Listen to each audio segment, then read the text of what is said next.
I'm holding this pen and I'm acting like I'm taking notes, which I keep intending to do. And I just keep writing the word Yellowjackets. What was I was writing down our start-ish time schedule. Well, Yeah. you have the word Yellowjackets on a piece of paper, and I have 25 pages of notes on the first 10 episodes. Between So the it'll two of us, balance out. we're good. We're okay.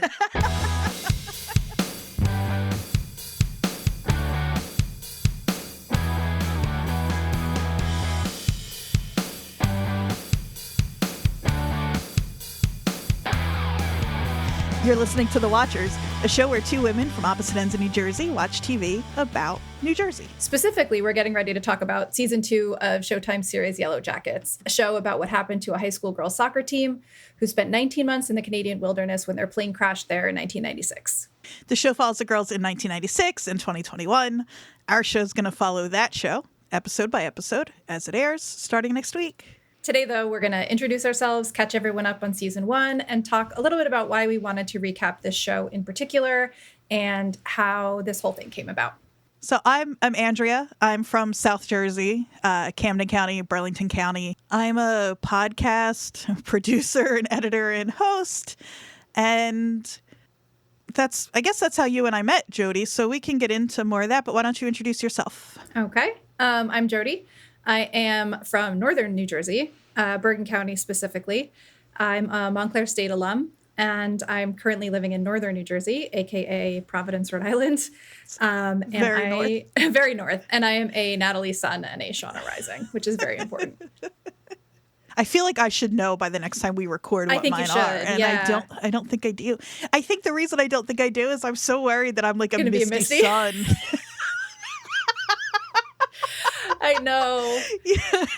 I think if any of them had a pet raccoon, it would have been Misty. Like a secret absolutely. Pet raccoon, like living under her bed. Yeah, I'm afraid that might be the case. Yeah, it's okay. So yeah, we met through a podcast network called New Jersey is the World, run by comedian Chris Gethard and his West Orange buddies. Yeah, and I think the show started out with the 3-4 core dudes and has built up into this kind of bigger Jersey community. That's how you and I met. I'm a co-host over there, and you are an honorary member of the crew for sure.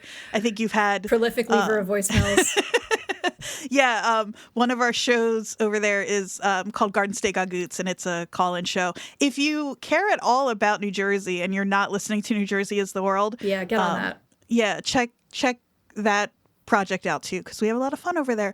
And if you hear any us mention any names or anything that aren't plane crash survivors or whatever, Rick from Bergenfield, that's who we're talking about in this episode moving forward. Not that our show is going to be like full of New Jersey is the World in jokes or anything, but I think that context is important. Yeah, and the fact that we're looking at this show from the perspective specifically of two, queer women from New Jersey specifically, from different parts of New Jersey with different experiences and slightly different generations. So like millennial and Gen X as our different points of view. And yeah, this is definitely a supersized episode because we're recapping 10 entire episodes of season 1. But moving forward, I promise our episodes will not be longer than the episodes of the show itself. And I think that's really all you need to know to get started with us. So I think we are planning on starting with a quick recap of season 1. And we are also assuming, hopefully, that people listening to this have actually watched season 1 already, because we're going to jump right into season 2 as soon as it starts. Yeah. Which is to say, spoilers aplenty in this episode. Yes. This isn't really intended to be a beat for beat recap. And, to be transparent, I have watched season 1 4 times now. I do have a full-time job. I do have friends and family, I promise. But I have watched it 4 times now because it is that kind of show that rewards further digging. And I think it's going to do that even more so with season 2, because they, Ashley and Bart, the creators, did say in season 1 that they did plant things, obviously, but they didn't expect it to be a screen cap show where people were screenshotting all the backgrounds. So now they know. Well, and I think one of the things that's interesting is even in the beginning of my introduction at what happened to a high school girls soccer team who spent 19 months blah blah blah.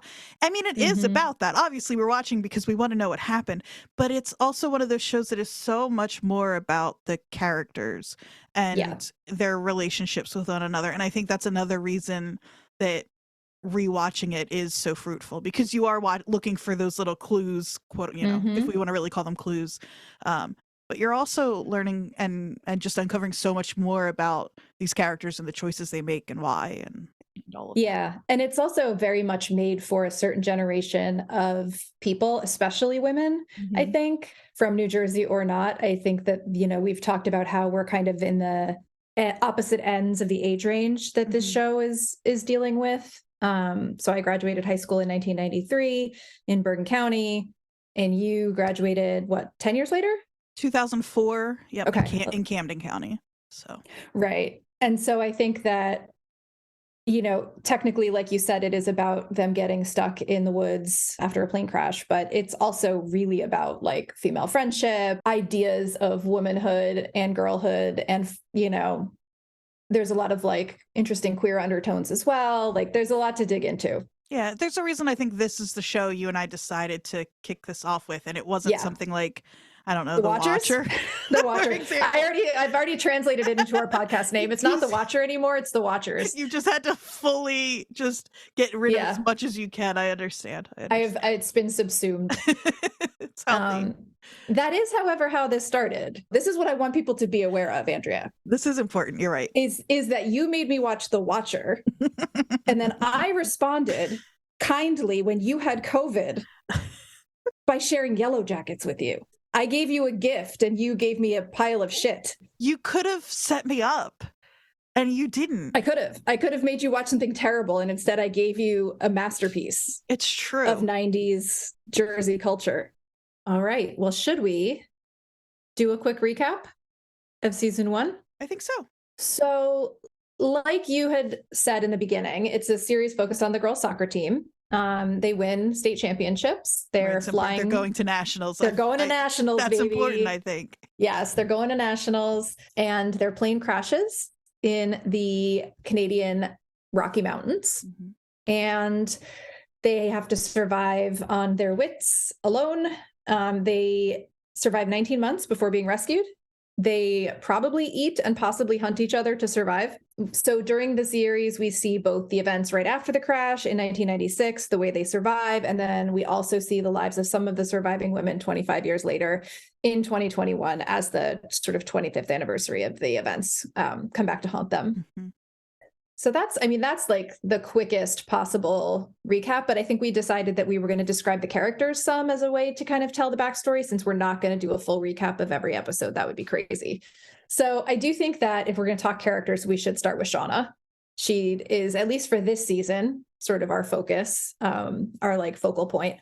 We did say we were going to start with the 1996 versions of these characters and then kind of loop around to 2021. So Shauna in 1996 is sort of the smart best friend character to Jackie, who we'll talk about in a little bit. She is hiding a lot of things. She's very smart. She got into Brown, but she's not telling anyone yet. She's sleeping with her best friend's boyfriend, Jeff. Whoops. Yeah, whoops. Character-wise, she's kind of the like grunge girl more so than some of the others, like to use a 90s framework, right? Yeah, there are definitely certain characters in this who are absolutely, or maybe not absolutely, but who are filling in those 90s stereotypes or like genre of girl. Yeah. and I don't think all of them are, but Shauna definitely is one of those. Yes. She, has like a Reality Bites poster in her bedroom, and like, I think she has a Nirvana poster. She's got a Blind Melon poster. Like, she's very much the like mid 90s kind of like always wearing a flannel type of girl. So in 1996, she is sort of jealous of her best friend. And then we find out in the woods after the crash that she is actually pregnant with Jeff's baby. We don't know this until they crash in the woods. She also becomes something of the butcher of the group, which I think we'll talk more about that later. Yeah, and I think that sort of jealousness of Jackie, there was a moment in this, just in the first episode, where I thought they were setting it up that we were going to find out that Shauna was in love with Jackie, and that was her secret. Yep. And I'm really glad that they didn't do that. I think that's a really overdone, lazy way of being like, oh, the less popular, the less whatever, like, of course she's in love with her, right? I also think that it keeps it more interesting. Well, we'll talk about the female friendships aspect of this probably quite a bit more, but the idea that teenage girl friendships, that line is so blurry. Mm-hmm. Like, I mean, to full disclosure, this is two queer people like making this podcast. So maybe it's just us, but maybe it's a little blurrier that way.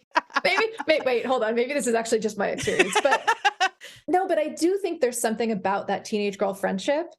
You are kind of obsessed with each other. Well, and that's why, I mean, we're joking, like saying, well, maybe that's why it's blurrier, but it's not blurrier for queer women because queer women are all in love with their best friends. If it's blurrier that's for queer, not wrong, right? Yes, but if it's blurrier for queer women, it's because teenage girl friendships are so often, I should say, not always, so intimate and so intense. Yeah, exactly. Like friend breakups at that age. Oh my God. I mean, that's last episode to think about, but of season 1, but like friend breakups at that age are devastating for girls. Yeah. It's worse than any like boy breakup that I had in high school. So I do think that there was a possibility for them to go that direction with Shauna and Jackie. And I know a lot of people online have like sort of decided that they were sort of secretly in love with each other just from like glances. But I think you're right that it would have been a little cheap to go that route.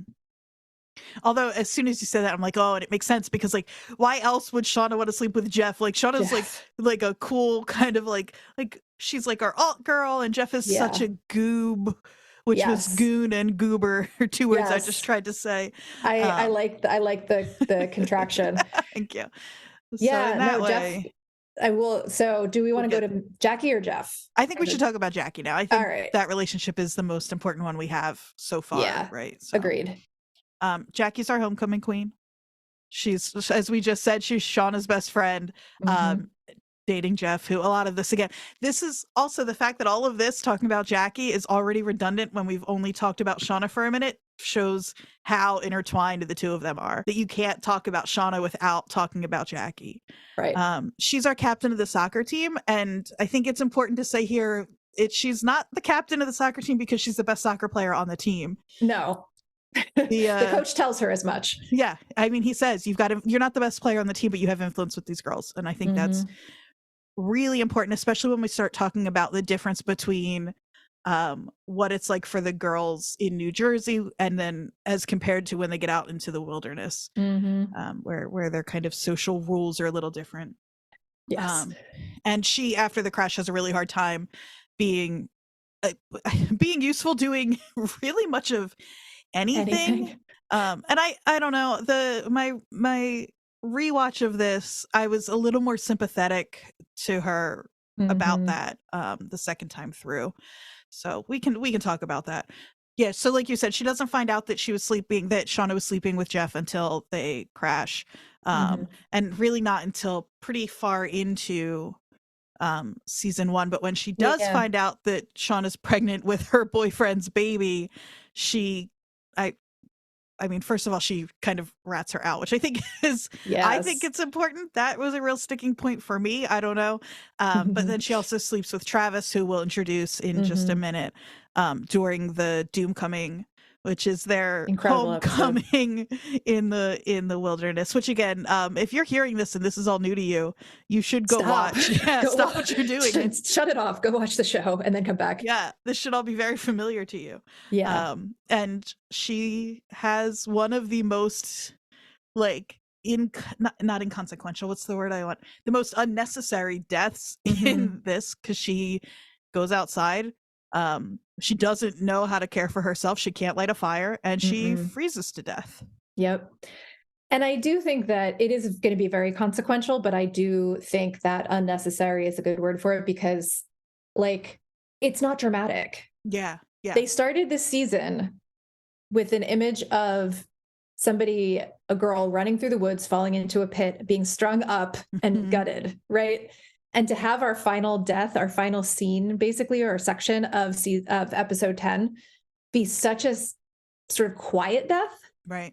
I think was actually incredibly smart to start with something so gruesome and dramatic and sort of set the pace that way, and then sort of show how even in that extreme circumstance, if you just fall asleep in the cold, you don't wake up. Yeah. And it's also whoever is getting murdered, killed, whatever, and hunted. Eaten, yeah. We don't think necessarily that just comes from bloodlust, right? Like they were driven to that in some way, and whether it becomes more of a sport, or there's more to it than that, we'll see. But it's still, that's what happens when you're. No, I shouldn't say that's what happens when you're out in the wilderness. It certainly shouldn't happen. Not going hiking with you.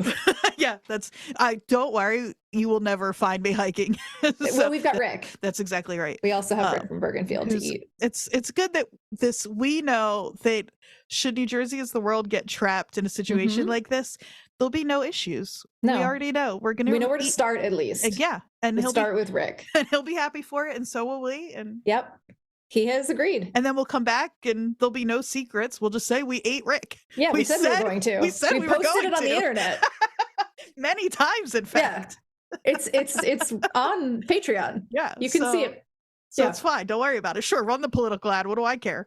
Yeah. We're open about our cannibalism over here at New Jersey is the World. That's right. Secrets are the real issue here. But all of that to say, I did have a point, which was that Jackie's death is the result of some tension in the relationships between these girls. Yes. She could have just as easily frozen to death in New Jersey. You know what I mean? Right. But she goes outside because she and Shauna have that devastating friend fight, breakup, whatever. That is the precipitating factor that sends her out into the cold. Right. Is that final fight between them. So I think that we're not overstating the female friendship part being such a huge part of this show. It's literally kind of what kills the pride, and the hurt of that moment is part of what kills Jackie. Something I love about Jackie is that she is an asshole. That she it would be very easy to play this character very differently and much more sympathetically. And I love that she's just like an asshole teenager. She's kind of a dick, yeah. But it's funny because in the beginning you're kind of led to believe that it's very binary. She's the asshole, Shauna's the put upon best friend, but actually Shauna's also a dick. Yeah, exactly. They're teen girls, of course they're assholes. They're all assholes. Because I think the thing that's so interesting about her, she's kind of a dick, but she's not evil. No, yeah, she's just a teenage girl who's a dick. And I would argue that most of the other people that she's with are more evil. That's true. So she's the popular girl, so we're supposed to hate her, but she doesn't purposely harm anyone. She's the one that doesn't want to freeze out Allie. She's the one that doesn't she's kind of self-centered, but she's not a bad person. And it's so funny that the thing that, as you were saying that stuck out to me about her is when she does out that Shauna's pregnant to everybody. And in my head, I'm like, what a fucked up thing to do. But I'm like, yeah, but what else is going on in the show? And that's the thing where I'm like, okay, that's taking it too far. That says way more about me and how I think growing up a teen girl that gossip is the worst kind of thing you could do, and not keeping your best friend's secret. That's it though. So I think for me, what it is Jackie is teen girl evil. She's a bitch. She's a teen girl that's mean to other teen girls, but she's not a murderer. She's not butchering people. She's not doing all of the other things that everyone else is doing. She's not, high at Doomcoming and trying to gut Travis. Yeah. She's not doing any of those things. She's just a teen girl who's kind of a bitch. She's not a psycho. Right. And that's why she dies. Yeah. Yeah, she's not fit for it. But it is funny to think that when you are a high school girl, you think the biggest villain is a Jackie. Right. And then the second you guys get out in the woods, it's so obvious that that's it's outside Misty. Of high school, that's nothing. Yeah, exactly. It's Misty and it's kind of Shauna. Yeah. Yeah. I'm going to just quickly cover Jeff. Yeah. Because as we have said in conversations with each other, the men in this show are less complicated as of now than the women. Not uninteresting, not underdeveloped, but just not as complicated. So in high school, we're going to stick to high school for now. Jeff is dating Jackie. He's also sleeping with her best friend. He is sorry, I'm just imagining the very first scene of him and Jackie. Yikes. One of the things I find unbelievable, but it does make me like Jeff in the beginning, is that he does wait until he thinks she's gotten off before he says, Right. okay, my turn, which I think for a teen boy in the 90s is pretty good. I think so too, but I also feel like that scene was the first one where I was like, oh, fuck. Like, this is the 90s-ness of it, Yeah. right? Like the fact that, and the high schoolness of it, because like, not to sound like an ancient person, but I feel like there's all these articles about how Gen Z like isn't having sex and isn't doing this and isn't doing that. And like when I was like 16 or 17 in high school, like everyone I knew was having sex. Yeah. Like, yeah. I don't know. But it felt very like he has no idea what he's doing. He has no idea what's happening with her at all. He's a teenage boy. He's not a very smart teenage boy when it comes to women, but he is the homecoming king. He is a football player. And he has the stereotypical kind of dumb best friend guy in Randy. But yeah, we don't know a lot about Jeff in high school other than those surface characteristics. Mm-hmm. We know what he does, which is sleeps with his girlfriend's best friend. So that's it for Jeff. Jeff becomes much more interesting in 2021. Does he? He's got more to do in 2021. He's got more to do, and he's got better lines. That's some of the best. You're right. You're absolutely right. Yes. So who do you want to cover next? Do you want to do Ty? Probably. Right. If we're building this is a hierarchy. Yeah. This whole show's about hierarchies, Andrea. So was high school, right? Yes. Like it's entirely unsurprising. Yes. But I think it's, at least in 1996, it's Jackie, Shauna, Ty are the three, right? Yeah, I think you're right. I think Misty and then Van as a close fourth. And I think Misty makes herself in that like top hierarchy. But in terms of like the natural shaking out of these the girls, the pecking order. Yeah. So I think Ty is next. I think so. I think Ty, then Van. Ty would be captain of the soccer team if Jackie weren't, for sure. Right? Especially if it was by talent, I think. Right. Yeah. So why don't you tell us about Ty? So Ty is, again, definitely the most talented member of the soccer team. She's also the most competitive, I think, the most driven. There's a freshman on the team who is not pulling her weight, and so Ty decides she's just going to take her out so that she can't hold them back when they go to nationals. And she like annihilates Allie is her name, her leg, when she's out on the field during a practice, right? It's not even a game. Yeah, it was a scrimmage. Compound fracture. I know.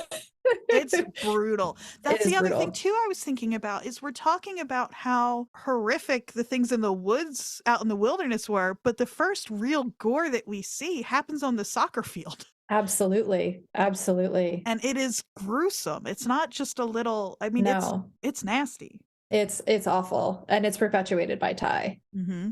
Yeah. So maybe we should talk a little bit, since we're still staying in 1996, about what happens with her in the woods too. Yeah. So if we've got a leader out in the woods, I think we would say that's Ty. I think so. I mean, it sort of starts with her kind of leading a split almost of people to go try to find the lake, because they saw a lake in the distance, and half the group doesn't want to go find it because they're afraid to leave the plane and maybe not get help. And then Ty leads them away to that. And then she also leads a failed rescue mission as we go on. So I do think, if we've got to pick out sort of at this first half, at least, of this season, I would say it's Ty. It's Ty. And so she falls asleep as they're on their little journey to find help. And she, is that the first time we see her sleepwalk? So that's a great question, because I do think there might be a slightly earlier scene where, I can't remember if it's earlier or slightly later, where Lottie sees Ty eating dirt in the woods. That's right.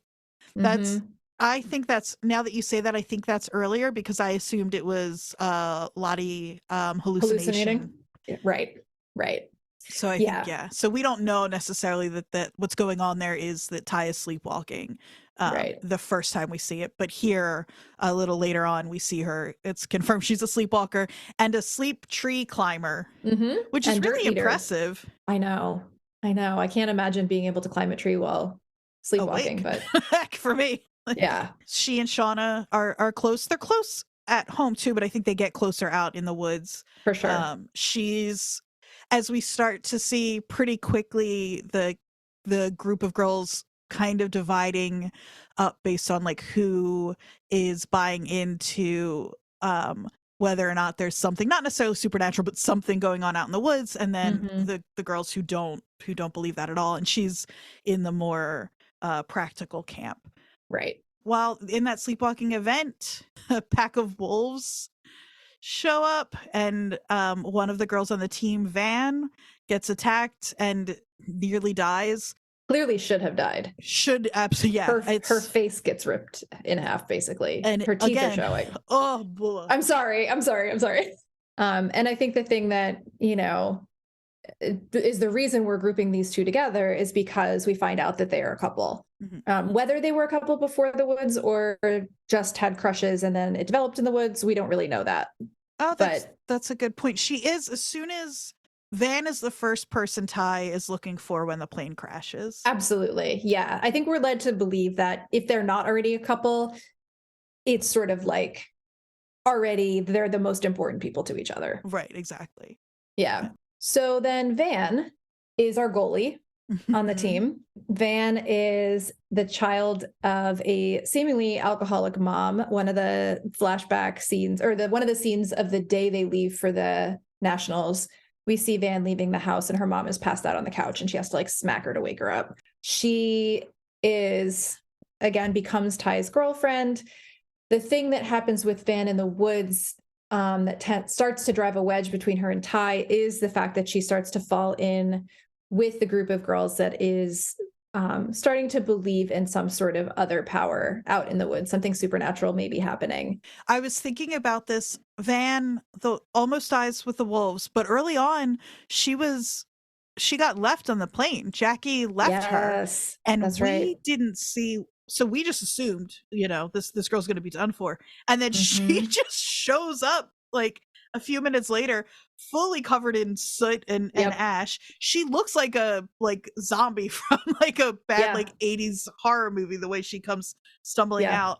So we don't see what happens there.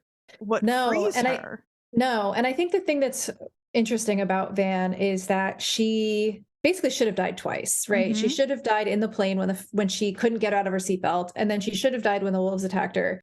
And then they think she's dead. They put her on a funeral pyre and light it. And then she wakes up and goes, really? Fire?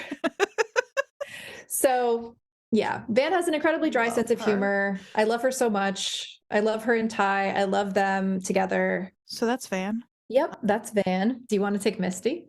I don't think Misty's somebody one person can take. Let's talk about Misty. Where do you start with Misty? Well, I think maybe where we start with Misty is we know she's the equipment manager in 96. I'm saying we know. I completely forgot that until my rewatch, that she's not playing. Yeah, she's not on the team though. She wants to, she's just happy to be here. Yes. She is the Yellowjackets' biggest supporter. Yeah, and I think we get a really early flashback of her really early on, where she has a perfect, just like, in my head she's wearing headgear, and now I can't remember if she actually is in the scene, but she might as well be. She should be. Right? She gets one of the most brutal things that could happen to a young girl. I think that's 1990 or 1991. I think it's 91. So she's what is she, 13? Yep. At that point, something 12 like or that. 13. Yep. She has the lips phone. Oh God. And she's wearing a sweatshirt that I was trying to find online that I would wear today if I could. Misty has really great cat themed attire. Of course she does. Even in 2021, she's wearing lots of cat themed attire. For somebody who has a bird though, that's interesting, huh? Yes. But she gets just one of the nastiest like teen girl prank calls. You can get. So kids, there's these things called landlines. Phone with a cord. Kids, can you imagine? Oh my gosh. But yeah, so she gets the prank call. They're like making fun of her, saying that she and Robbie Delgado did anal in the janitor's closet. Robbie Delgado, great New Jersey name. Oh, great New Jersey many name. good New Jersey names in this. There's somebody D. Giovanni was one of the patients. It's so perfect. I love that. Yeah. We see Misty in 96 first, but that flashback does sort of give us a little bit more of a backstory of her. Right. She's the equipment manager. She is a huge super fan of the team. She is sort of the weird kid. Like in the morning before they leave for nationals, we see her watching a rat swim in her pool, and it's pretty much assumed that rat does not get helped out of the pool by Misty. Yeah, no way.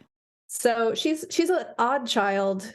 She's one of those kids who it's like she's weird, so people mistreat her, and then that makes her even more weird, so people are even worse to her. Yeah. Yeah. She's the Jeremy of the oh yeah, Jesus. I mean, she does do some pretty awful things. Absolutely. I think that's pretty good for Misty in 96, right? Well, we should talk maybe about her role in the woods. Because she goes from being sort of an outcast weirdo character in high school to becoming a very useful person in the woods. Yeah, and for all of the reasons that she's an outcast in high school. Yeah. Because that when Allie's leg gets absolutely destroyed, Misty runs in and tries to do something. She wants to put pressure on it because she's taken the Red Cross babysitting safety course twice. Which again is not what you need. Well, it's not like what needs. We still don't actually know that, Andrea. I guess that's. Have we looked up the babysitter's training course? Maybe it has to do with cauterizing wounds and cutting limbs off with axes. You never know. It's true. Don't judge. You're right. Usually things that you don't have to deal with in high school, but then out in the woods, wherever she's gotten this knowledge from, it's suddenly useful now that they're in this completely foreign, extraordinary circumstance. Yeah. And she is sort of drunk on that, I think, throughout at least the first half of the season, realizing that she is now a useful member of this new society. Yeah. And that people need her. Exactly. And she makes herself the de facto caretaker for the one adult in the wilderness, Coach Ben. She thinks they're in love. Yes. Oh, Ben, poor guy. Yeah. Poor guy. One-legged man. Ben is interesting but he's interesting for a lot of reasons, but he has a meltdown. So Ben, again, the only adult who lives, his leg is absolutely destroyed. Misty chops it off, cauterizes the stump, and then just makes herself his caretaker, like I said, and he is not having it because she's Misty. She's completely off-putting. She is obsessed with him, and openly so. She's trying to grope him in his sleep. Yeah, and she's pretty, I love Misty despite Misty. Yes. I mean? Well, and that's partly due, I think, to the acting of Sammy Hanratty and Christina Ricci in 2021. Yeah, they play the character with such an interesting and funny edge to it that even if you're horrified at them, you're also sort of amused. Exactly, yeah. And we can kind of cover Coach Ben a little bit here. He's the assistant coach. The head coach is killed in the plane crash. He's also gay, secretly, and he was dating a man named Paul before the crash, who was a writer in the city. Yeah. Do we think Ben's lying to try to get Misty off his back? Not about being gay, but do you think, because Paul the writer in the city is very... It's the girlfriend in Canada. Yeah, exactly. I do think we hear first about Paul, though, from... Misty's his girlfriend in Canada. No, I think we first hear about Paul when he's talking to Nat. So I think Paul, and actually in my recent Reddit deep dives, I have found out that they have cast someone as Paul for season 2. Oh, so we are going to meet Paul. Ooh. We don't know when we're going to meet him, but we're going to meet Paul. That's kind of Ben. I mean, the thing that happens with Ben in the woods is that he just slowly loses control over the girls. He's an authority figure for a long time, and then they realize that they don't actually need him anymore. Yeah. I think the next most important would be Lottie in our sort of hierarchy. She's moving up, though, in the world. That's right. She's on her way. We see Lottie first in 1996 as just one of the players. She's very pretty. She's very sort of soft-spoken. We don't really get to know her very well in 96 until after the plane crash. We do, however, see her the morning of the crash before she's about to get on the plane. And she is alone at a giant dining room table, no parents anywhere in sight. And she's being given some medication by ostensibly a maid. And we see that the medication is something called loxapine, which is for schizophrenia, essentially. It's an antipsychotic. And then a little bit later on, we see a flashback to her as a young child, where she's sitting in the backseat of her parents' car. They're talking about the Exxon Valdez oil spill. And so I'm assuming it's like in the 80s. And she suddenly starts screaming and it distracts her parents. They turn around to look at her. And then there's a horrible accident right in front of them. And that would a truck 18-wheeler that would have hit them had they gone into the intersection and not turned around because Lottie was screaming. And so it's implied that she has these sort of premonitions or visions or whatever, and her parents are frightened by that and they medicate her. And then in the woods, you know, she runs out of that medication and slowly becomes something of a spiritual leader to those who are inclined to believe that there are other forces out in the woods. She seems to be becoming more and more of that person as we go through the season. And we do see some of her premonitions. It's not just that Lottie says, oh, I saw that that was going to happen. Or Lottie has a premonition that could be, you know, read as reflecting something that happens later. Like a lot of them are pretty on the nose. Yeah, because they're pretty straightforward about that. You know, she has a premonition about when they're in the woods about a river of blood and something else. And then they are walking and they see the river that's got that iron ore color to it and looks like blood. Yeah, which is how you know these are North Jersey girls, because that's Cedar Water. Like, it's no big deal. I would have never known. You know how many times I've gone swimming in Redwater? We have clean water.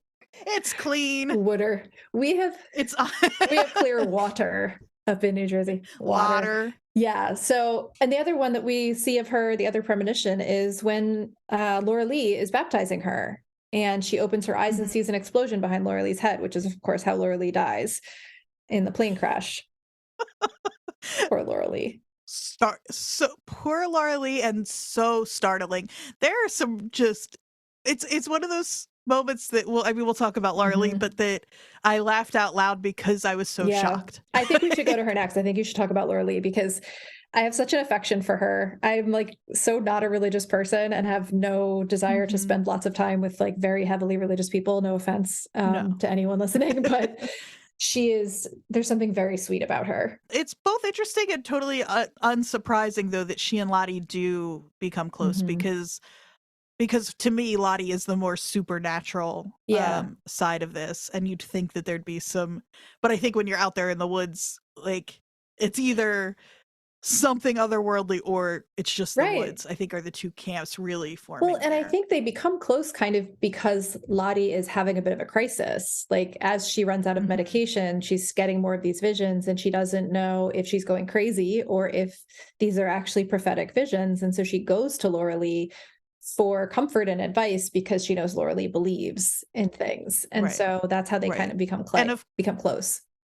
Yeah. And of course, Laura Lee wants proof that her beliefs are true too, so she's got somebody who's kind of like living that out. There are a few moments in the woods that are just and I think this might be the first one that are just the girls like laughing and actually getting to like joke around a little bit, and they're sitting around the fire and Laura Lee is freaking out because she's like, we're being punished because I really messed up and I was doing a bad job at my piano lessons and my piano teacher's being so mean, and she just kept on and I called her I called her a bad name in my head, and they asked her what the word is, and I was expecting her to say something really mild, and that was going to be the joke, is that she was like, I called her, you know, like I called her a bitch or whatever, but she's like, called her a cunt. Like, which, and again, in the 90s, like I said that word freely right now. I have no hangups with it, but that was like, no, you did not say that word. No, there are still people today that like will not, and so, and that's fine, but it's so funny that she's got so much rage just under the surface that's the word. But the girls lose it, and then they all start confessing their little kind of teenage crimes that are so funny. Yeah, I think Lottie says that she like steals clothes from TJ Maxx and then returns them, and she has like thousands of dollars in like Max bucks or something, which is great. That she never uses. She doesn't need to. Her family's rich. That she, right, exactly. Yeah, it's so funny that she doesn't use. I mean, I think there's a thing with rich kids and stealing, though. Like my mom was a rich kid. My mom grew up pretty wealthy. And is also a shoplifter. Yes, actually. Yes. Not now, I don't think. I love that. She's 84. Well, who knows? Honestly, you don't know what she gets I would up not to. put it past her, to be completely honest. But she's told me that she used to steal shit when she was a kid. Anyway, side note. So Laura Lee, unfortunately, does not make it. She tries to fly the plane that they have found to get help, which explodes with her in it. With alacrity. Like, she is barely in the air. She's in the air just long enough that the people watching think she might really make it.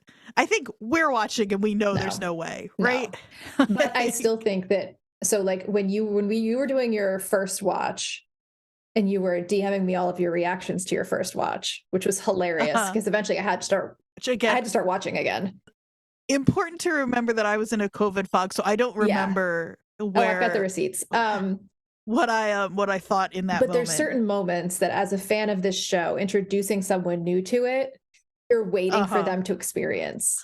And that is definitely the plane exploding is definitely one of those moments. Shocking. It is. And it's funny, it starts with the fire under the teddy bear, or the teddy bear itself, like lighting on fire, that she's brought with her.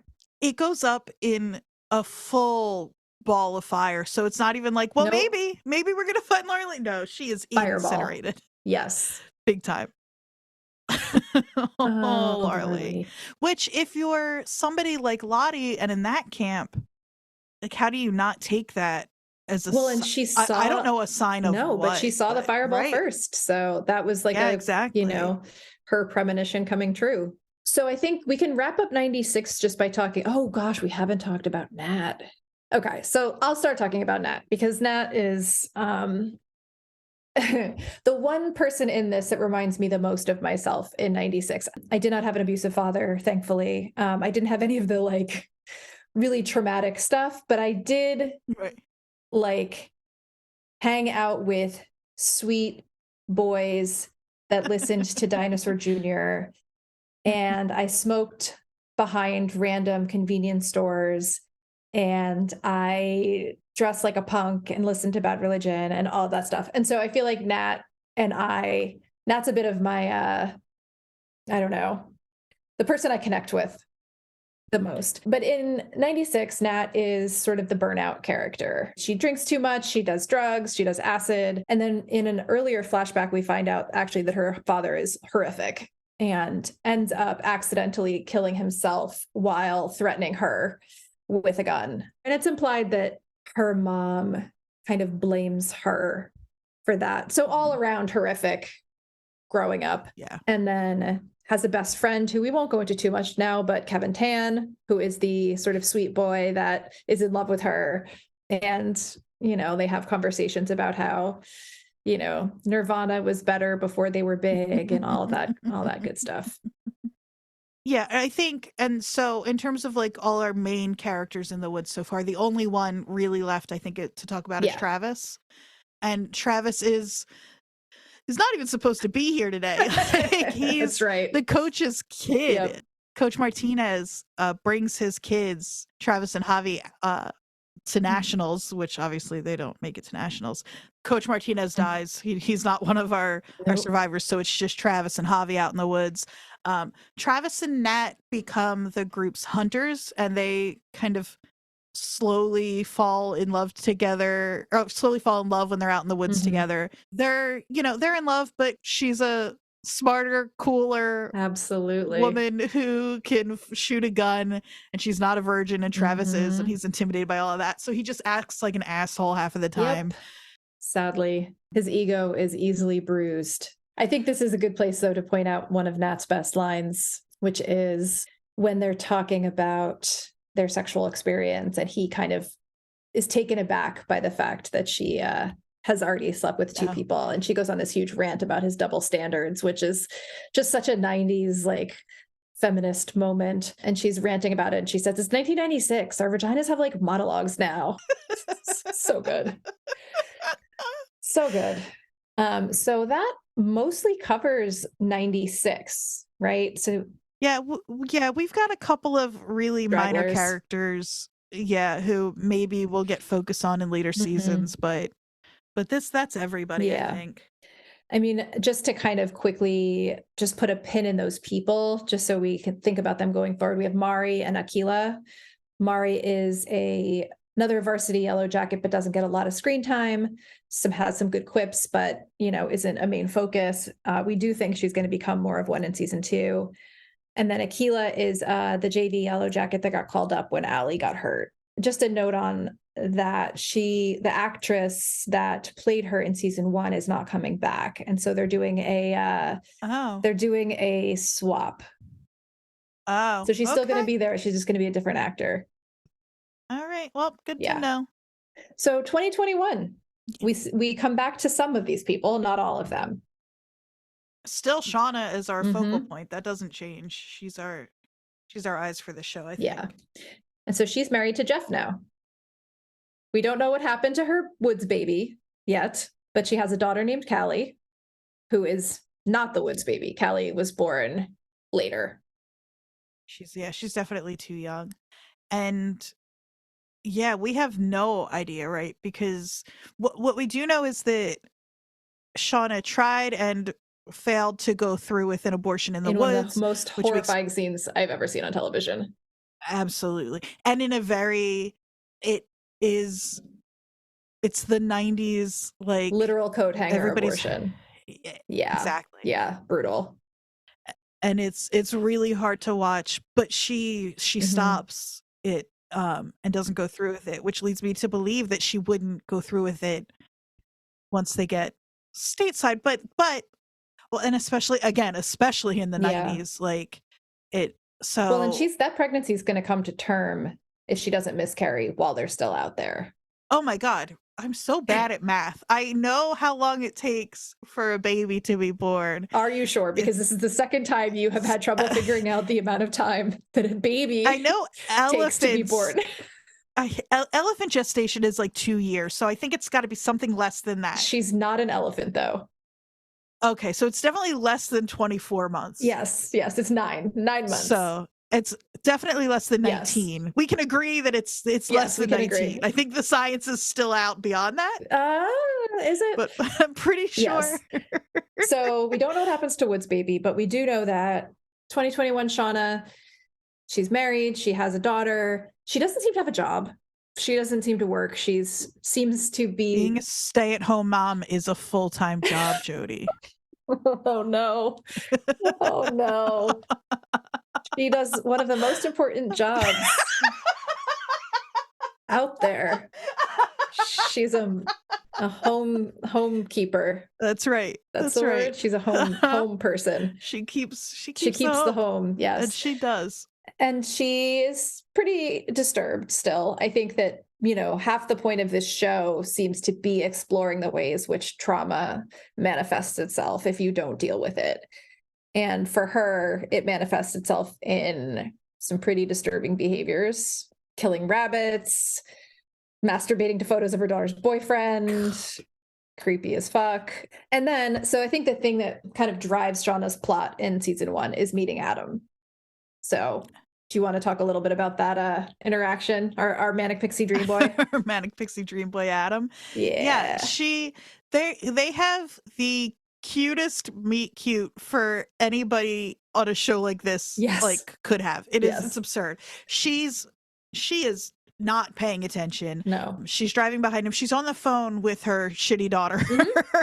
And she's asking her to take out some frozen meat for dinner, and her daughter's being her daughter, and she's so caught up in all of that and not paying attention, and she hits Adam's truck. She says Adam stopped short. He is immediately flirting with her. Immediately. And she is immediately calling him out on it. I really like her in this scene. She's like, what is this, adorable? You're trying to be adorable right now? Does that usually work? Yeah.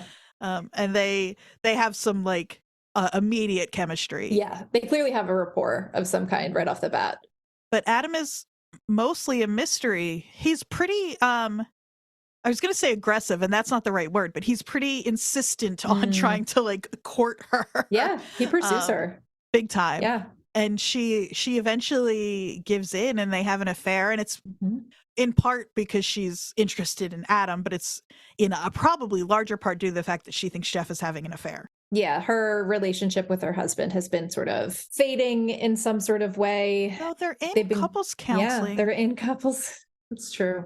He's really trying. He is really trying. I do believe that. He's really trying. And we do find out that he isn't actually having an affair. He just borrowed money from the wrong people. Right, because all of the men in this show are exactly what they appear to be on the surface, so it seems so far. Yes. So we've got this sort of Jeff, Shauna, Adam sort of triangle that's happening. Shauna thinks Jeff is cheating on her. He isn't.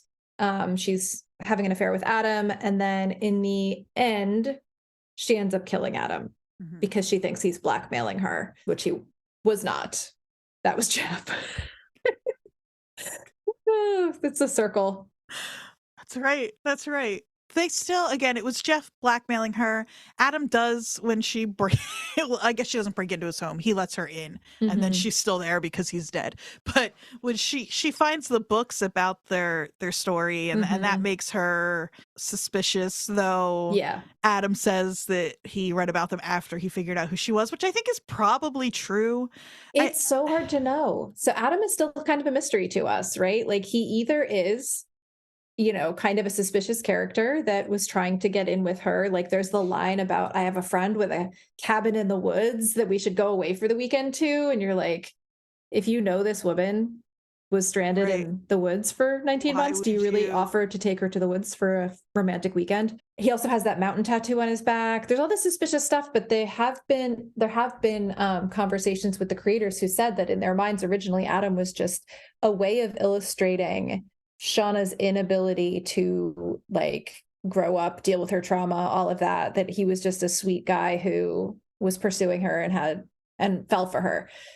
But now we don't really know, because they have basically said that things are still on the table with who Adam is going to turn into.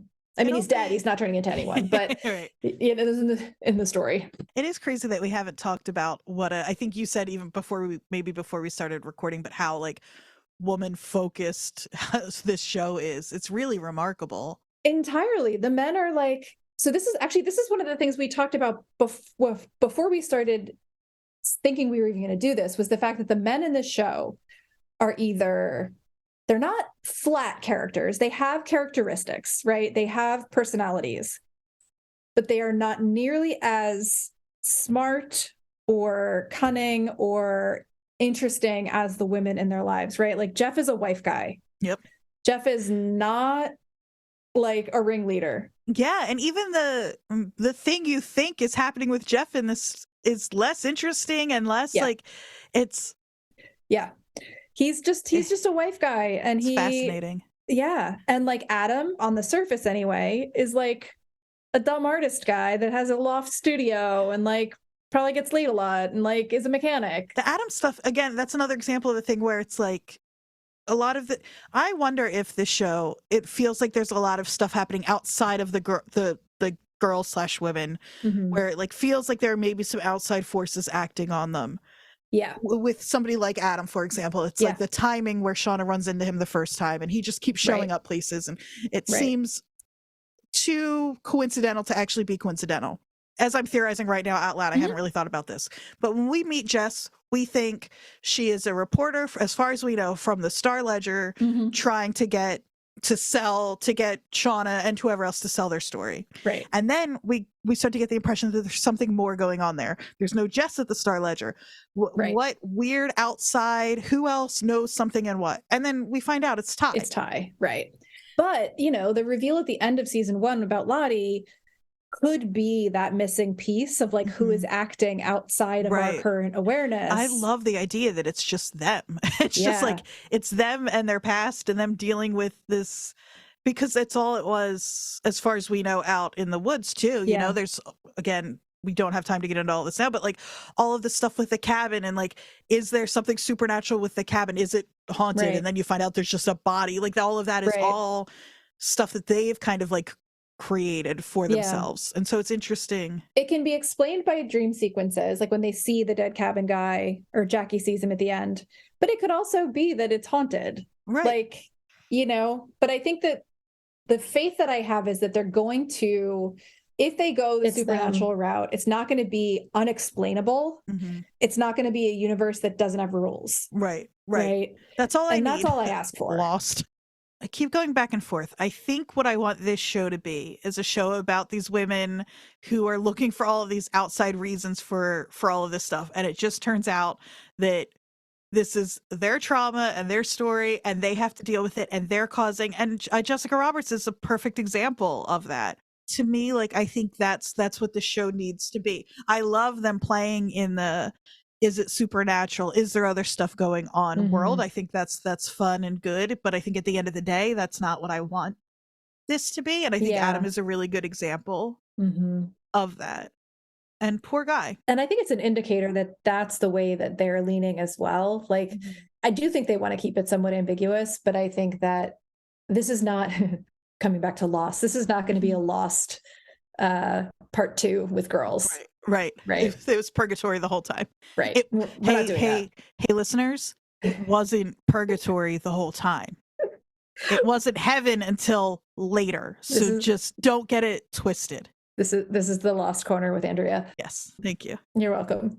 I think we should do Ty next and then Nat, because in 2021, we have this foursome. And so the 2021 foursome is Misty, Shauna, Ty, and Nat.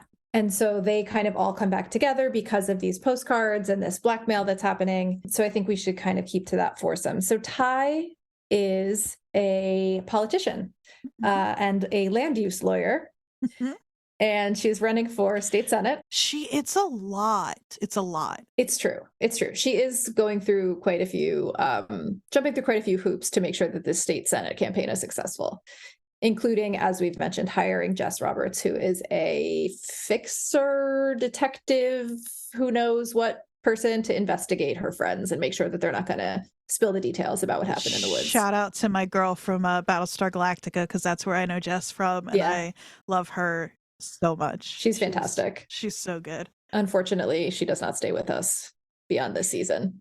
So a little bit more about Ty. She's married to a woman named Simone. She has a creepy son named Sammy, a dog named Biscuit, and she's falling apart. She's sleepwalking again. She wakes up in a tree, eating dirt. She's not doing well. She's not doing very well at all. She's a good example. I think looking at her in contrast to Shauna right now is really interesting, because Shauna, we talk about, she's so stuck, right? She's wearing the same clothes. She's fully disturbed. She's still butchering animals. And when we meet Ty, we think for about 30 seconds, right? But we think Ty's got it all together. Yeah. There's that bit when she and Shauna are talking about what they imagine their lives would be like. Yeah, and Ty says like, oh, I was supposed to go to Howard and get my law degree and get a job at one of these big firms. And Shauna's like, you literally did all of that, Ty. Yeah, and she says it kind of like, on one hand, as if that's a good thing. Like, Ty is a success despite their history. Right.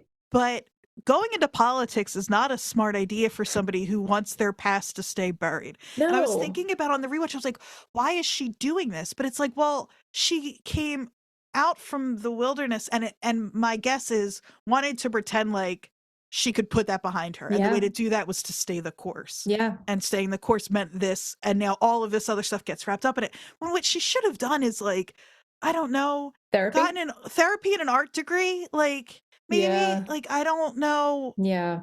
But the two of them are just both extremely stuck. It just shows itself very differently. Yeah, exactly. I think that Shauna's is maybe a little closer to the surface, but Ty's, because it's been sort of denied for so long, is maybe a bit darker.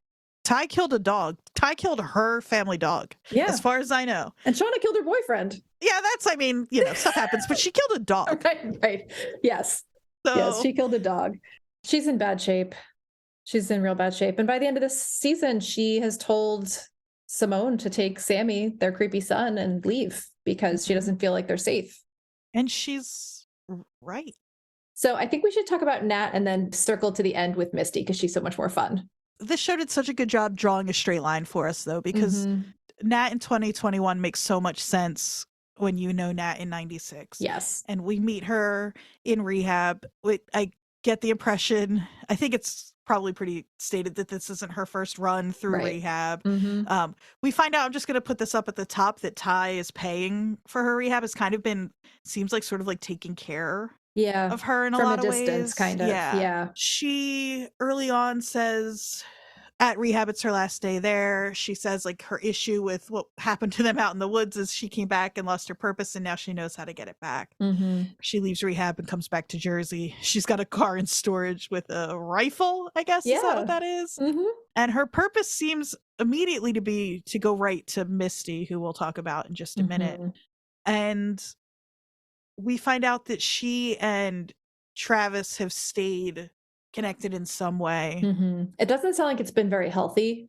Like they've both been struggling with sobriety. They've been on and off. It's been kind of a somewhat toxic relationship, but they've been in touch. Yeah. Though not recently. It seems like she's actually had a hard time tracking him down. Right. Yeah. So Nat's pretty much still Nat. Yeah. And so, Nat's arc in 2021 has to do with finding out what happened to Travis, because we find out that Travis has either been killed or killed himself. I think we're being led to think that he didn't kill himself, and that's what Nat believes. But her main purpose after that happened seems to be to find out what happened to Travis. Yeah.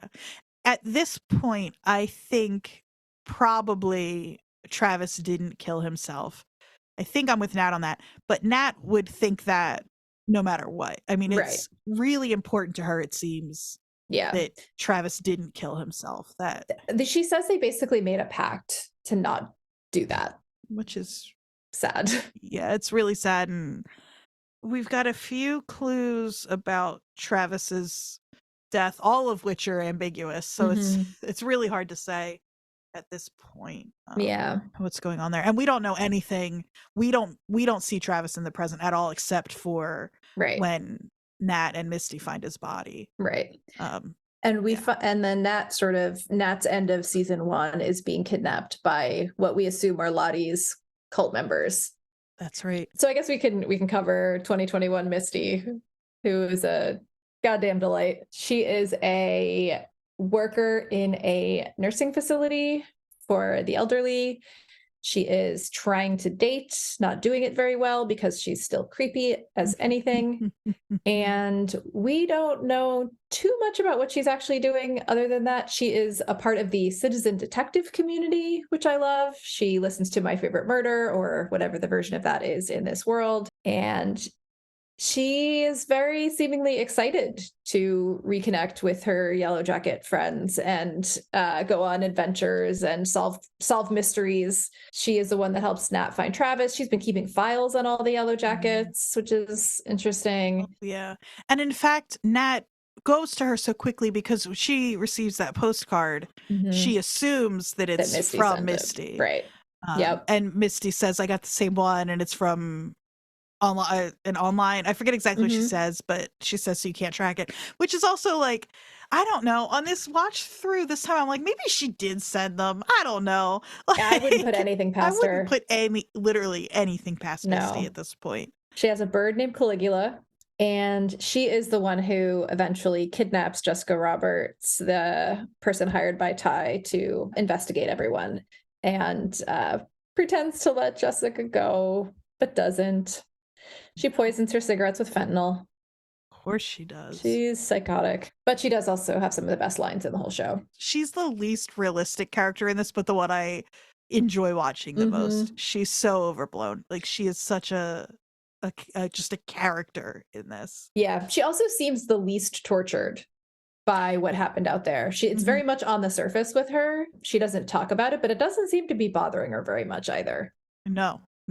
And in fact, when she finds out that Shauna has murdered Adam, she is thrilled to be included. Yeah, she's kind of delighted to be useful again. Yeah. Like, she's the person you call if you need to cut up a body. Exactly. Yeah. I mean, it's good to have skills.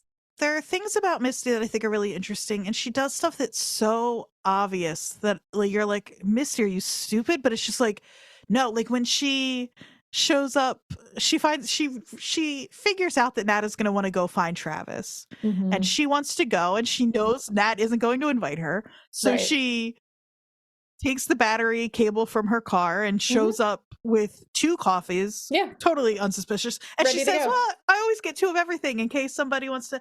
And it's like, on the surface, you're like, what an idiot. Like, Nat is, of course, going to know that that's what you're doing. But it's also like, yeah, but Nat still goes along with it. It worked. She knows them all well enough to know what's going to work. Exactly. Yeah. So yeah, on my rewatch, I was way less like, I don't even know what the word is. But it's just like Misty is just all there for you. She is not pretending. I mean, she is completely. She's a liar and she's pretending about a lot of things, but not to herself. Yeah, exactly. She's not lying to herself like the others are. Yep. The others are all, I think that, so when I think about the 4 of them in 2021, I feel like Ty and Shauna are the most trying to shove it down and pretend it didn't happen. Nat is the most obviously tortured by it still, like it's so close to the surface, and Misty is the most like accepting of it, but not in a healthy way, in like I'm not really bothered by any of it way. She was also the most deranged before they got there, so it makes sense that she was the least touched by it while they were out there. Absolutely. So I do think that kind of covers. That was a lot. It's a lot of show. It is a lot of show. I promise, listeners, starting next week, our episodes will not be longer than the show itself. No. We have a whole season here to catch up on and set the stage for. Yes, we are definitely struggling trying to figure out how much to include in a recap of the whole season. But I do think that maybe what we should do from here is go through some categories that may recur later on in the season that we do, and then maybe finish up with some predictions and questions for season 2. It sounds good to me. All right. So why don't we think about and talk about the most Jersey moments of season 1? Because it does sort of fade away from the Jersey factor towards the end, but there's some really good moments in there. I don't know. Do you have one that you'd like to bring up? I have a really small one, and it is one passing line, but it washed over me the first time, and watching it this last rewatch, I have not been able to stop thinking about Misty is talking to Nat about being a citizen detective and what they do. And she's talking about the different cases, like cold cases and stuff. And she says, Mike McGreevy, I think is his name, the Gibbsboro ghoul. He collected human teeth because he was trying to make, and then Nat interrupts her, or the cop does, I forget. Either way, they don't say what it is. And I just, again, as the South Jersey person here, Gibbsboro's firmly South Jersey. Can I tell you a secret? Yes. I didn't know that was a real place. Oh my God, the South Jersey disrespect. I didn't know that was a real place. I thought that was made up. No, Gibbsboro is a real place. It is firmly in South Jersey. Okay. Now the Gibbsboro ghoul, which I did look up because I was like, listen, I can say this I'm from here. That sounds like something. Gibbsboro ghoul, McGreevy, I think, not a real person. Not a real person. Gibbsboro is a real place though.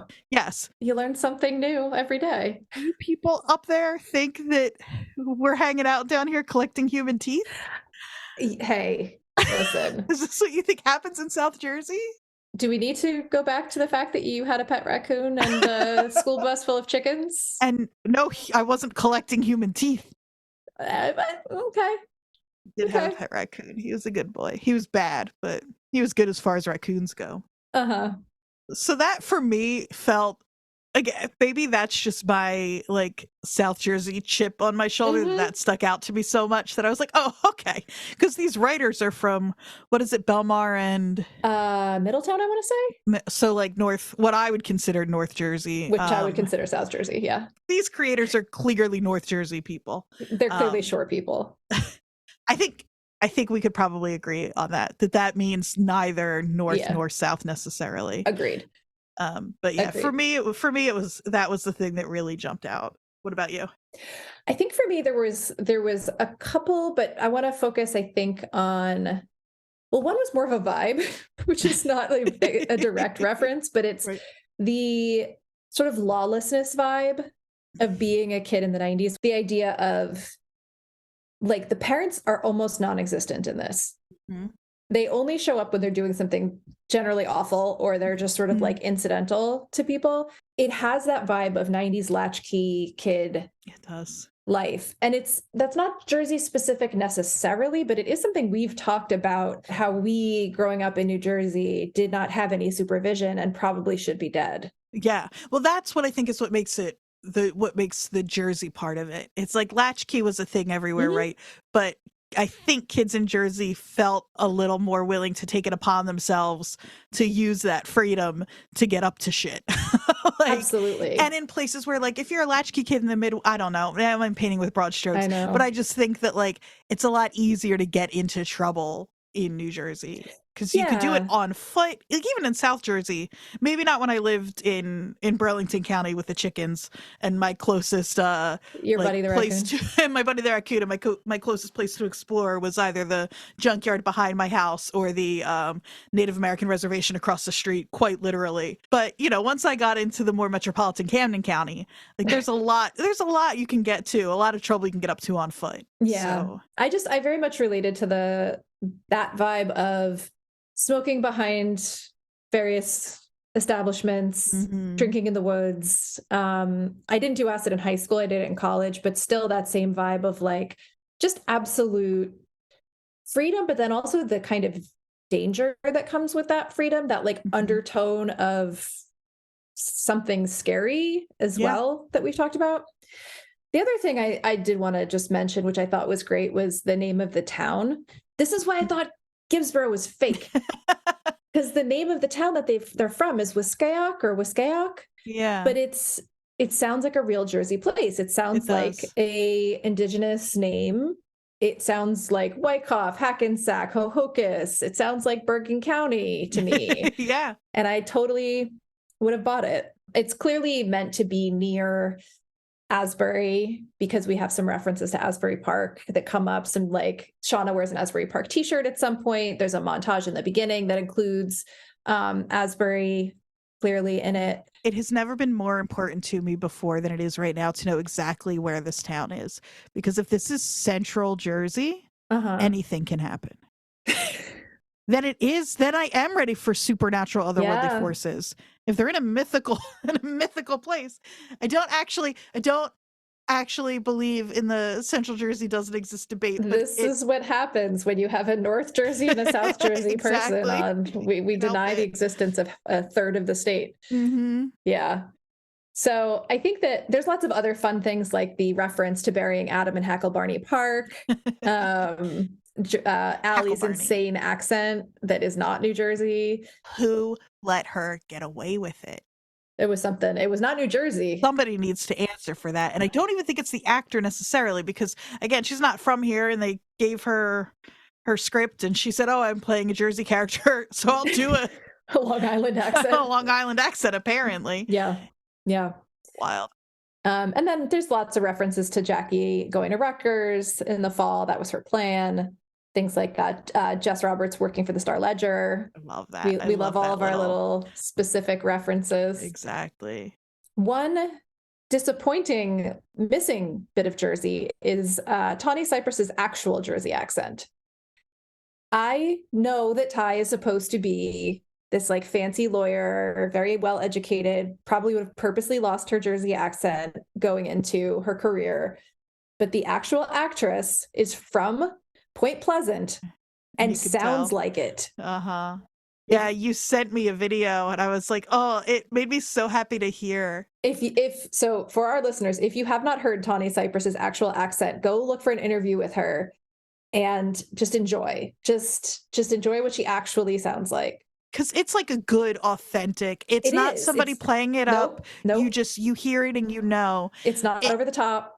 It's really there. Yeah, I love that means the actor thought about that though and was like, Ty would calm this down. I would love if when she's home or when she's like when things are getting heated with Simone and stuff, if it came out a little more, that would be, but we'll see. Yeah. Okay. So I think maybe we should go to since we're in the references area, like the 90s references that kind of meant the most to us. Do you have one that comes to mind? There are a couple of things that are like absolute 90s shorthand in a lot of things, and one of them is Snackwells, and that's in their rations. The cookies made of some mysterious substance that, you know, I don't even know. Like, there's a whole maintenance phase episode about that type of food. That, like, and how actually horrific for you it is. Yeah, because it's how you can't actually like digest it. Yeah, of course. There's a sort of Jersey 90s combo in Coach's office that I thought was neat. There's the banners on his wall in the beginning of episode 1. There's an old Devils banner with the old logo. There's the old Round Nets logo on a banner. And then there's one of those hang in there posters with somebody like holding onto the edge of a cliff, which I thought was hilarious. Good. Yeah. So Coach's office, it was rich with fun references. There's a lot more that we could go into, but it's a whole season. I'm sure we're going to have more per episode. Okay. So we've got the best one-liners, and then we can get into needle drops. So what is your winner for the best one-liner? I think we have the same one. I mean, that's the obvious one. It's so perfect. There's no book club. It's so good. It's so Jeff. It's so poor sweet Jeff. That little idiot. There's no book club. The way he says it. There's no book club. He just like, oh, you smooth-brained, sweet man. Like, I'm sweet man. Sweet, you big idiot. That's the thing too with these guys is that, like, again, like you said, they have characteristics. They don't feel flat. There is a version of the show where you don't have to have any men in it, but I do care about them. And they are, almost all of them are like, now that I'm thinking, this show is so fucking smart, because if this were 15 years ago or whatever, you might be saying this about the women in the show, where it's like, they're all likable and it's fine that they're there. They're there to serve a purpose. And it's like, and it's all of the women who are complicated and who I love, but oftentimes don't like at all. Like, and the guys are fine. And the men are pretty much all likable, right? Yeah. Like, they may not be the smartest, they may not be like doing what we want them to do, but like, I feel like one thing that it does that it's really smart is it sets us up to make assumptions about them, right? About Jeff and being like the dumb high school boyfriend that doesn't know that she's not enjoying the sex or whatever. And like Adam as this like smooth artist guy. But then as we get to know them, and Travis as like the dumb teenager boy, they're all very soft and sweet inside. Yeah. Like, none of them are like mean, conniving dudes.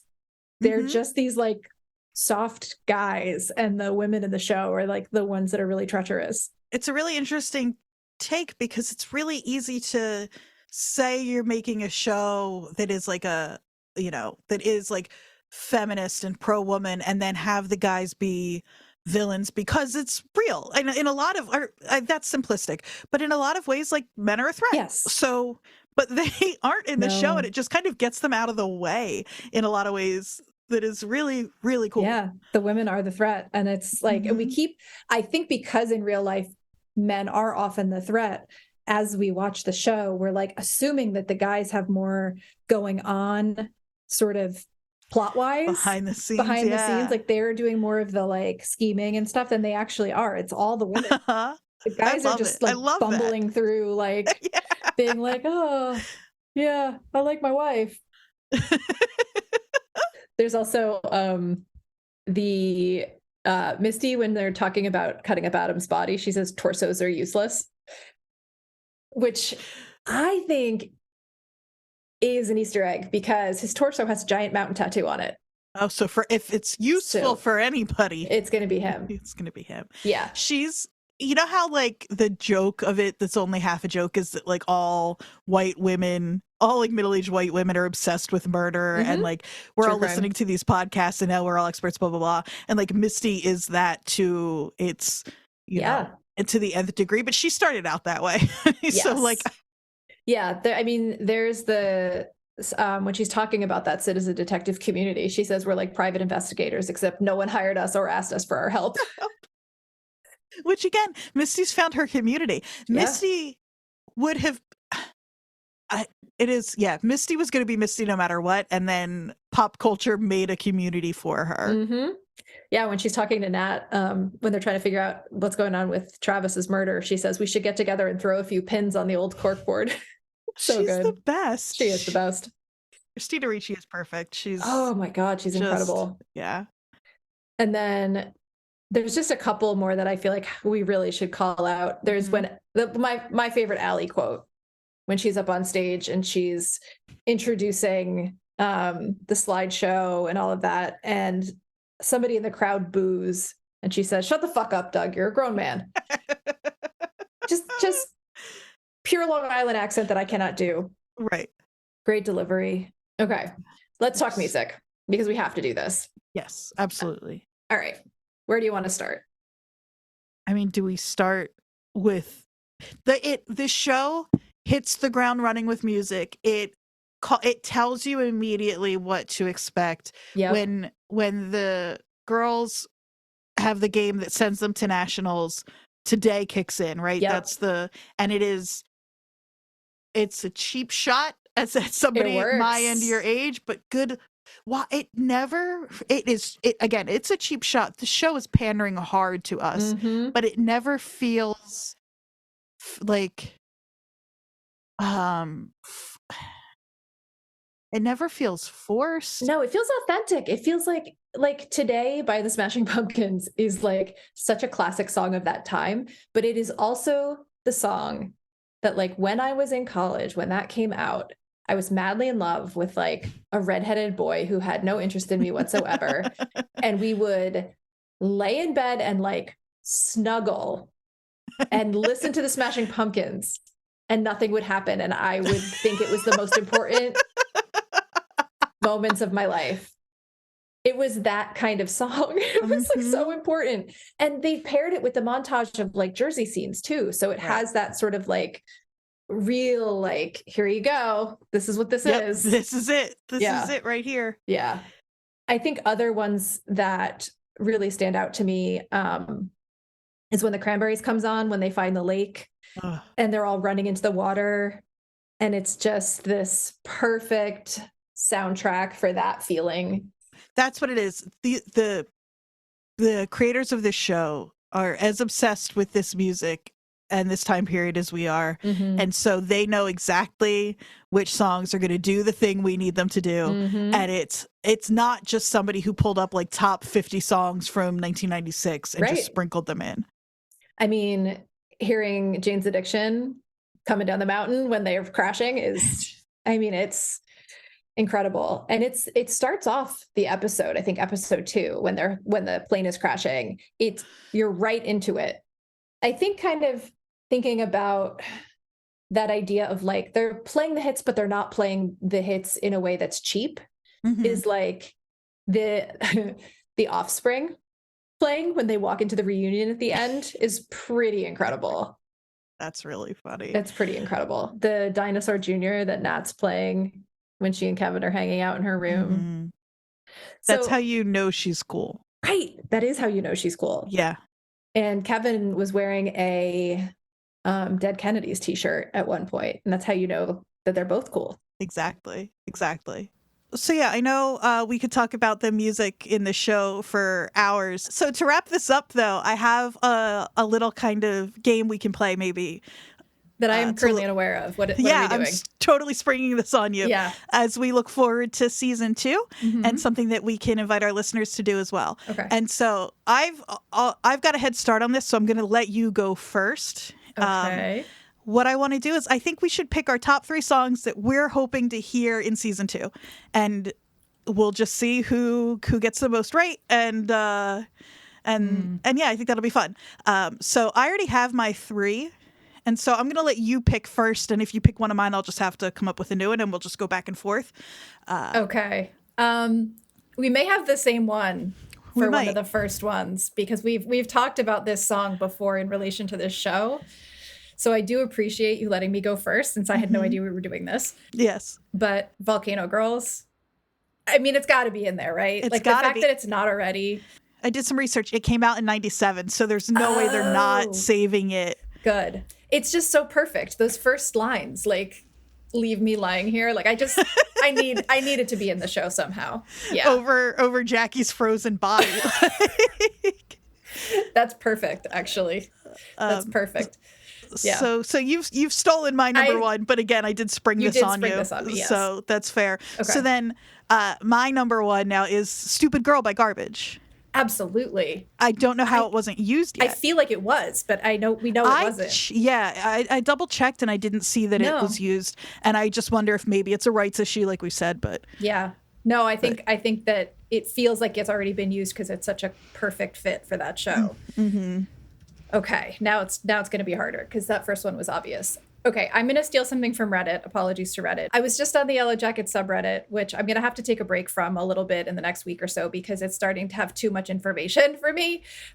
We are trying to remain unspoiled on this show. We will not be posting or talking about spoilers that aren't things that could be sleuthed out from watching, the Showtime content, basically.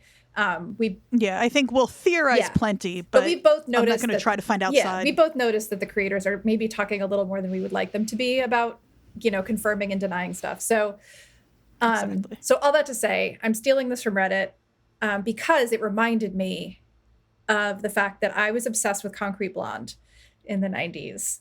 And so there's a couple of songs Everybody Knows is the one that comes to my mind first. And so I think that somebody posted, I'll have to look at who it was, but somebody posted on Reddit today or recently about wanting to hear Concrete Blonde. And I was like, oh my God. Yeah. I forgot about Concrete Blonde. Me too, until I saw that post. And then I was like, it's literally, I listened to it constantly in high school. So that's my number 2, Concrete Blonde, Everybody Knows. My number 2 is... I have such a wild card that I know they're not going to use, that nobody's going to use, but it was like one of my favorite songs in, I think, 1997. I mean, I don't think they're going to use Concrete Blonde, but I would love it if they did.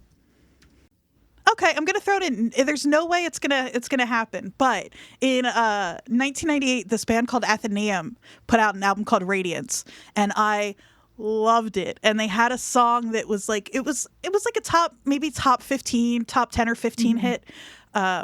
It was a really big song in Philly and Jersey on this alternative radio station Y100 that I've talked about a lot on my music podcast. But it's a song called What I Didn't Know. And I'm going to drop a few seconds in here because you might, if you hear the chorus, you might recognize it. What I didn't know is I was killing you. I said a lot of things that I didn't mean to, but I am older now and I'm sorry too. So I can wait a while if it brings me back to you.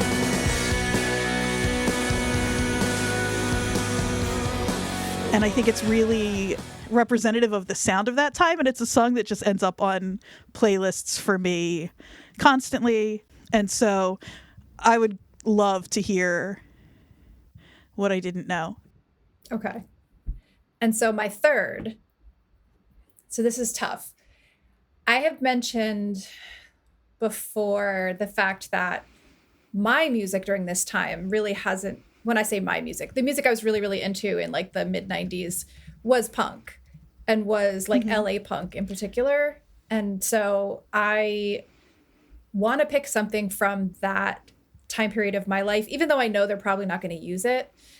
But I was encouraged by Kevin's Dead Kennedys shirt in that scene in Nat's bedroom. So like maybe something by the Descendants I would love to hear. Like, I'm calling this now because I could do this truly forever with you, Jodie. Not this Friday, but next. Hop over to Left of the Dial, my other podcast. Jodie and I are going to be on talking about 90s music specifically that we think will be fitting for Yellowjackets. I'm looking at a list of songs from 97 and it is crazy. So I've decided. I've come to a conclusion that is very unrealistic, but makes me laugh, which is the most important thing. Mm-hmm. I think my third choice is going to be The Descendants. I Like Food. They love food. It works, right? It really We should put in a little clip of that here too, because if you haven't heard The Descendants, I Like Food, which is actually from the 80s, not the 90s. Food is good. I like food. Food is good. Just going back and eating. I like food. Food is good. I like food. Food is good. Okay, so my first one was Volcano Girls. Your first one was Stupid Girl. Little theme. My second one was Concrete Blonde, Everybody Knows. Your second one was... I think it's Athenaeum, What I Didn't Know. Oh, that's so funny. Everybody knows what I didn't know. Volcano Girl, Stupid Girl. What is happening? I don't know. I mean, listeners, you heard that happen organically. That wasn't... Can't make it up. I'm going to screw it up with my last one. Because my third one, even though it's kind of the wrong time frame, is going to be I Like Food by The Descendants. And then my third one is going to be... Oh, I'm torn between two. I think it's going to be Gin Blossom's Follow You Down. Yeah, Gin Blossoms makes sense here. And I think so their first album, or their first one that like popped off that has Found Out About You was my first. Found Out About You was my first like pick for it, but that's a little early. But congratulations, I'm Sorry, which was their big breakout album. That's 96, so that's good timing. Yeah. And I think on that album, Till I Hear It From You is one of the world's best songs on the planet, but that's already in every all of my favorite 90s movies. So I'm going to go with Follow You Down. Okay. I think that's good.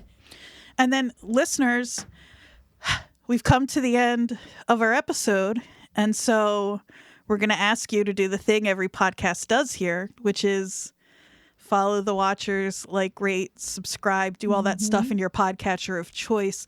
But if you leave us, it's so helpful. I know every podcast says it. It really actually is. Leave us a review. Leave us a 5-star review if you really love us. Because we're nobody. Literally. Never done a podcast before in my life.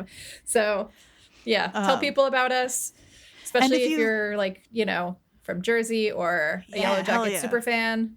And if you leave us a review, let us know your number one prediction for what song you want most to hear, or what song you think we might get to hear in season 2. And next week we'll read those out loud. We'll share them here, and we'll see. We'll see how many we get right. Yeah. Yeah. We'll see how many we nail, and how many they do not choose to use. Yeah, exactly. And we can speculate about whether it's rights issues or not. You want to let people know where to find us? Yeah. So if you want to follow the pod, you can find us on Instagram and Twitter at WatchersPodNJ. And then if you want to follow us individually, you can find me on Instagram at Jodie_Mim, M-I-M. I'm an artist, and I post a lot of my work there. And you're a fucking fantastic artist. I'll say it.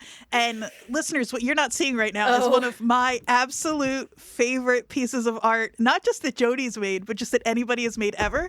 And Jodie's actually made 2 of my favorite pieces of art. And what I'll do is I'll post them over on our Instagram and Twitter, and I'll tag Jodie in them. So go take a look at 2 of the most beautiful New Jersey themed pieces of art that anybody has ever made. And then are you going to tell them what it is, what's hanging behind me? Because that's very mysterious of you. Do you think I should leave it? Do you think I should tell them? Should I tell them what's behind you, but not tell them what the other piece is? Yeah. So Jodie made, what size, how big is that? That is about, I would say 3 by 4 feet. It's a 3 by 4. Is it? You just say what it is, because I don't want to. Is rug derogatory? I still don't know what to call them. So hanging on the wall behind me is a 3 by 4 foot machine tufted carpet rug tapestry of the Jersey Devil.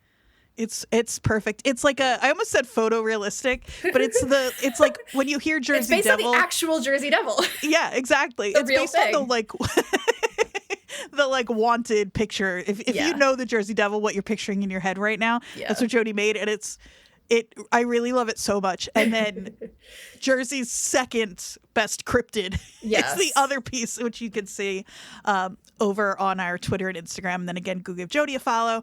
And then I don't make beautiful visual art, but you can follow me at AQ Andrea Q on Twitter and Instagram.